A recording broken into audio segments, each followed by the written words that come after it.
Hello, my name is Monster Half-Life, and today I wanted to do something a little bit different on this channel. Now, normally I talk about D&D monsters and the strategies that you as a dungeon master can use, but I'm also a player, and I've recently gotten the book Heroes of Faerun, and I was looking at the subclasses, because I'm also a player as well as a dungeon master, so I like to see what kind of options I have, especially when the new stuff comes out. And one that I was really excited for was the Scion of the Three Rogue. A rogue who's tied to the dead three and is an assassin for these dead gods. Now, when I saw this in the UA, I was very excited. I really liked most of the features, except one, but we'll get into that one later because it was pretty much unchanged from what I remember. And I wanted to see how they'd change it for the final product, and when I saw how they changed it, truthfully, I was a little disappointed. Now, that's not to say it's not a good subclass. I think it's mostly good, but there are some sticking points that I do think could have been handled better. So, I'll go over the features that the subclass gets and give my opinions, as well as some homebrew changes for some of the more problematic ones. But this is Monster Half-Life's guide to the Scion of the Three Rogues.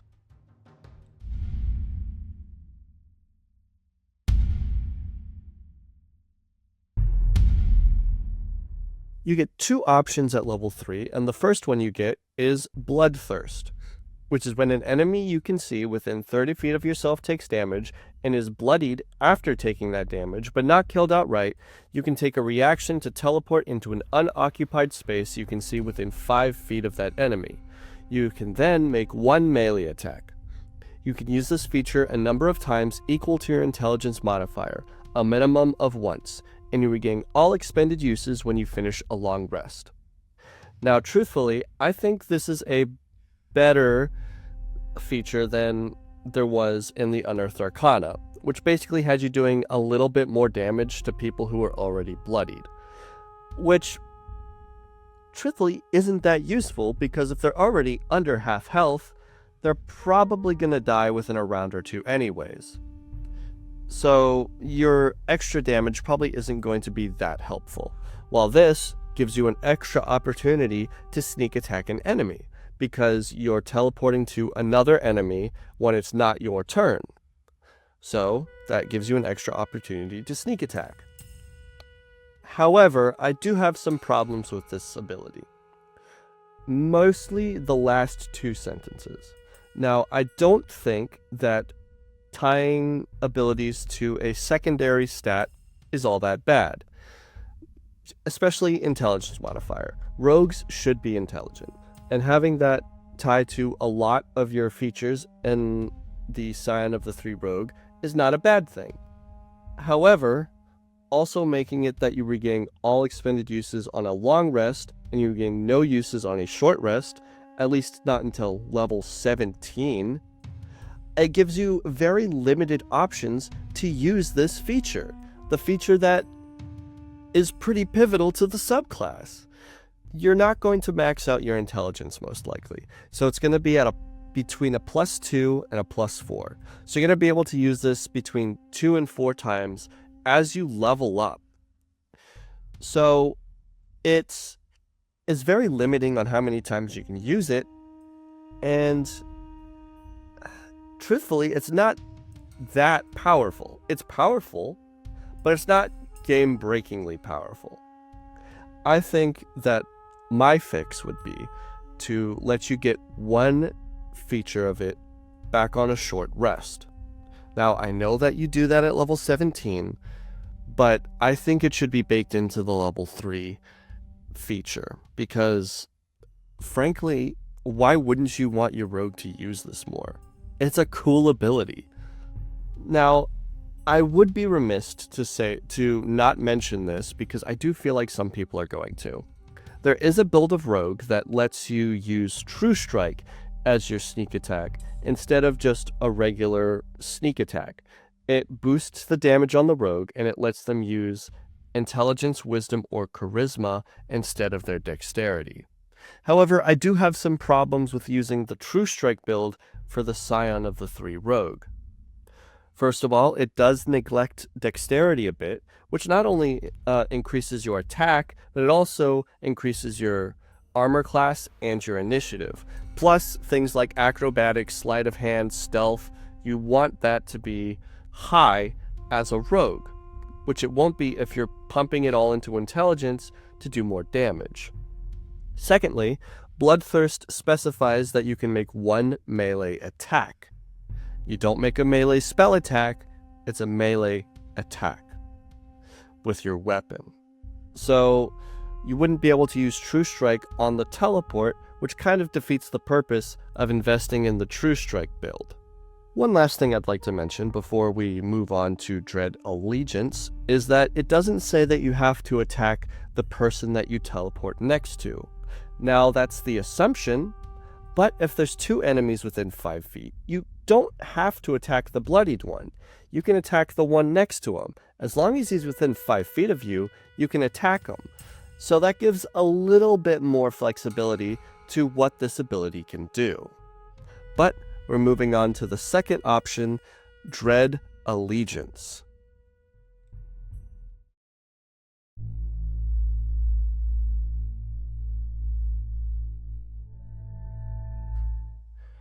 Dread Allegiance is the second feature that you get at 3rd level, and you get a couple different things. You pick either Bane, Ball, or Merkle, and depending on what you pick, you get a resistance to one type of damage and the ability to cast a cantrip, which is detailed in the table, and Intelligence is your spellcasting modifier. When you finish a long rest, you can change your choice. So you're not stuck. You're not stuck with whoever you pick, which is good, because there are uses for each of the options. However, as you'll see, my opinion is that Ball is the most useful of the 3 options, but I'll go over each one. Bane is the first one to come up, and his resistance is psychic damage, with the cantrip of Minor Illusion. Now, truthfully, psychic resistance is very circumstantial, because not a ton of stuff does psychic damage, but when it does, you definitely want to have resistance to it. And Minor Illusion is also very circumstantial, as it very much depends on how the DM plays with illusions. Since illusions don't tend to have grounded Dungeon Master rules. So you gotta hope that your Dungeon Master will put up with some shenanigans when it comes to illusions. So I personally think that Bane is going to be the least picked of the 3 options, just simply because of how circumstantial both of the features are. Ball, I think, is going to be the most used option because of the cantrip. They get poison resistance and they get the cantrip of Blade Ward. Now, poison, again, is circumstantial. I think that there are more things that do poison damage than psychic damage, but as far as I'm aware, it's not a ton of stuff that does poison damage. So the resistance probably isn't going to be what you're picking Ball for. What you are picking him for is Blade Ward, which is a cantrip which is concentration for a minute, and while you're concentrating on it, whenever a creature tries to attack you, they have to subtract 1d4 from their attack roll. Now, for casters, most of them don't use their concentration on this because they have better things to concentrate on. So, like Wall of Force, or like an Indestructible Sphere or something. However, the Scion Rogue doesn't. They literally have nothing else to concentrate on. So if they use an action to cast a Blade Ward, and then get in there, they are a lot harder to hit now, because they have a high AC because of their dexterity, and then enemies have a minus 1d4 to hit them. Now, you'll probably have to recast it if you get hit, because your constitution isn't going to be too high, and you're going to be rolling a concentration check, but it's a cantrip. You can cast it over and over and over again. And personally, I'd keep you on Ball, unless one of the other 2 damage resistances come up and you know they're coming up. Now for Merkle, I think their damage resistance is the most likely to come up. It's necrotic damage. And there are a lot of things that do necrotic damage. Undead, wizards, undead wizards, demons, devils, things of that nature. A lot of stuff does necrotic damage. However, I think his cantrip is the least useful. It's Chill Touch. It's the only one of the three that actually does damage, but it's going to do less damage than any of your weapon attacks do. Since Chill Touch is now a melee attack instead of being a ranged attack like it was in 2014, you're not going to want to use it over your sword because you don't get sneak attack. There's really no use to using it unless you're trying to get rid of healing. But if you're trying to do that, there are probably other ways to do it. But like I said, I would probably pick the ball option most of the time, but you can switch out on a long rest. So if you know if you're going to fight a vampire, for example, you're probably going to go for the necrotic resistance instead. Now, up next, there is the level 9 feature, Strike Fear. And I think this one is personally the best feature that the Scion Rogue gets.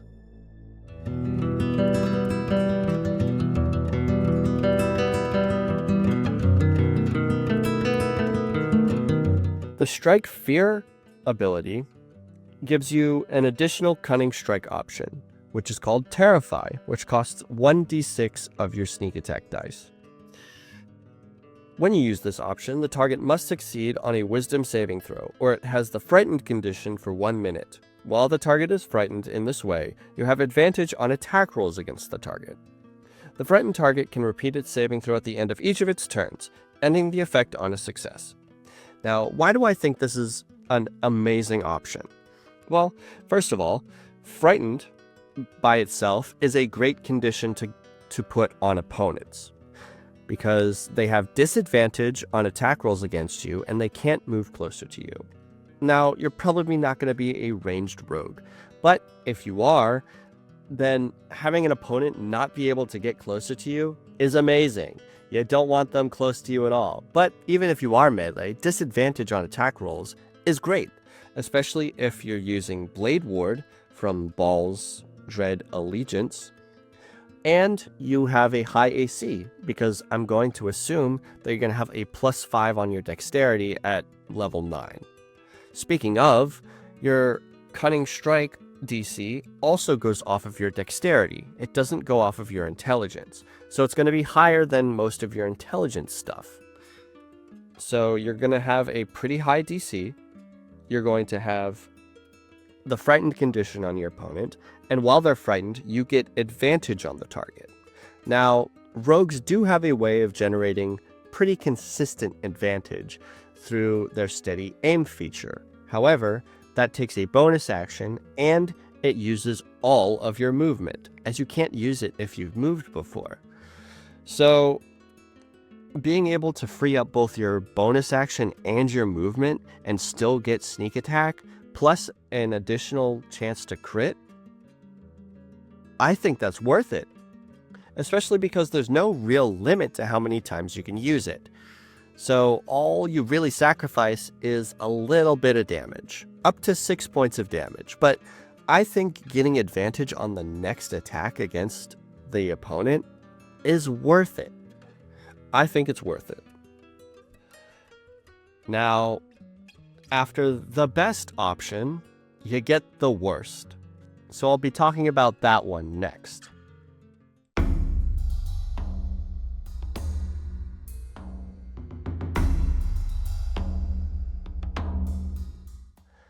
At level 13, the Scion Rogue gets Aura of Malevolence. And truth be told, I think this feature is garbage. I think it's really bad. And it was practically the same in the Unearthed Arcana, so I don't know how this got to print. When you use your Bloodthirst and you teleport, each creature of your choice within 10 feet of either the space you left or your destination space, your choice, takes damage equal to your intelligence modifier. The damage type is the same as the damage resistance granted by your choice in the Dread Alliance feature. Damage dealt by this feature ignores resistance. Now, why would they think that this is acceptable? At level 13, fighters get the ability to get advantage on an opponent if they miss them. And they also get a second use of their Indomitable. Paladins get 4th level spells. Monks can deflect every attack, every type of attack, not just bludgeoning, piercing, and slashing damage. So why would they think that doing an extra 2 to 4 damage in an AoE that is 10 feet is acceptable for a level 13 ability, which for most players is an endgame ability? Most people don't play past level 13. So imagine how disappointed you'd be as a rogue if this was your capstone for the campaign. What would I do in trying to make this feature a little better? Because it's already limited time use because it's tied to Bloodthirst. And so you only can do it 2 to 4 times per long rest. And so then you're also going to be doing an extra 2 to 4 damage. What would I do? Well, I would change it to do more damage. I'd either have it be half your rogue level rounded up or half your sneak attack dice rounded up. It's limited to 2 to 4 times per long rest, unless you do the homebrew that I suggested, which gives the expend, you get 1 back on a short rest earlier. But still, it's not game breaking to do a little more damage as a rogue. Rogues are already hurting for damage. They only get 1 attack, and the sneak attack only kind of keeps up with what fighters and rangers and barbarians can do. So why not give them a little bit of extra damage? I don't really understand. As for the damage types that are probably going to be good with this feature, I think Ball gets left behind in the dust. I think Blade Ward saves him from being completely useless, especially with being able to avoid damage by just not being hit. But most things don't resist poison. They're immune to it. So it's not going to get that much use. I think Bane's is actually probably going to be the most useful, as a lot of things aren't immune to psychic damage. They're just resistant to it, if they have any type of resistance to it at all. So it gets the least amount of resistance, and when they are resisted, you're ignoring it. Merkel's is also going to be good, as a lot of undead are resistant to necrotic damage and not immune, so you're ignoring that. Ugh, I really don't like this feature. But moving on to Dread Incarnate, I do have some changes I would do to it, but not as many as Aura of Malevolence.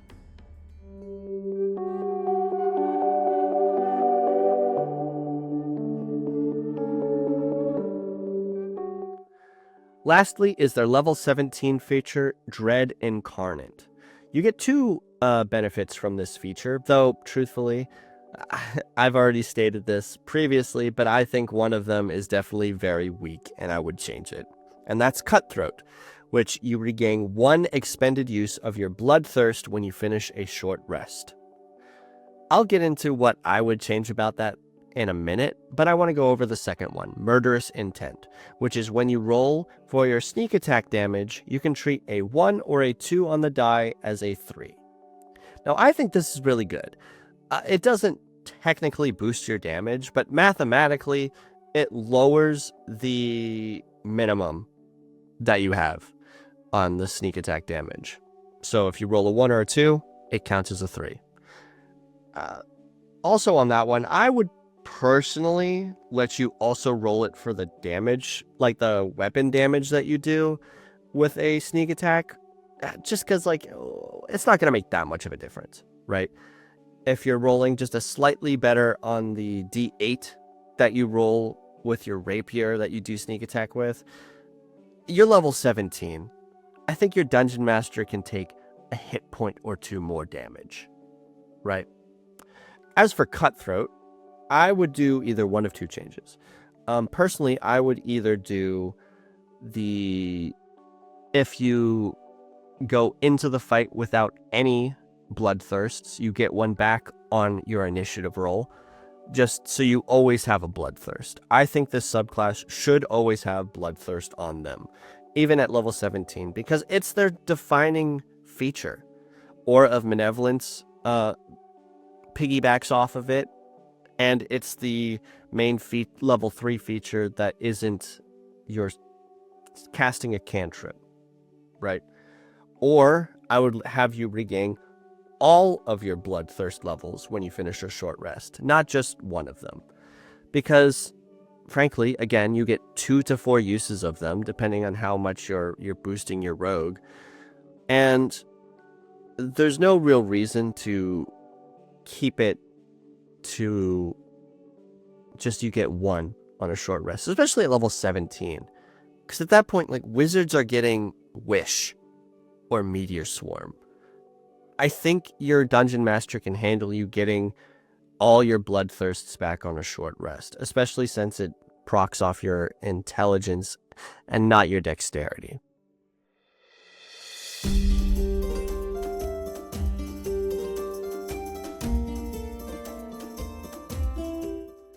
And that's the end of the video. Now, truthfully, I don't really look into classes and subclasses with the intent of hating them. I was really looking forward to Scion of the 3 Rogue, but truthfully, I thought it was disappointing. Just in general, for Heroes of Faerun, I think that they knocked it out of the park with the caster subclasses, but really dropped the ball on the melee subclasses. I don't think Scion of the Rogue was the worst that they dropped the ball. I think that goes to the Baronet Fighter. But I was disappointed with how afraid of damage they seem to be with the Scion of the 3 Rogue. This is a rogue that's an assassin for 3 dead evil gods. Why is their level 13 ability doing up to 5 damage? At maximum, it's doing 5 damage, right? I don't know why they're afraid to give melee people power. Why are they afraid to give marshals the same type of power that casters have? But I digress.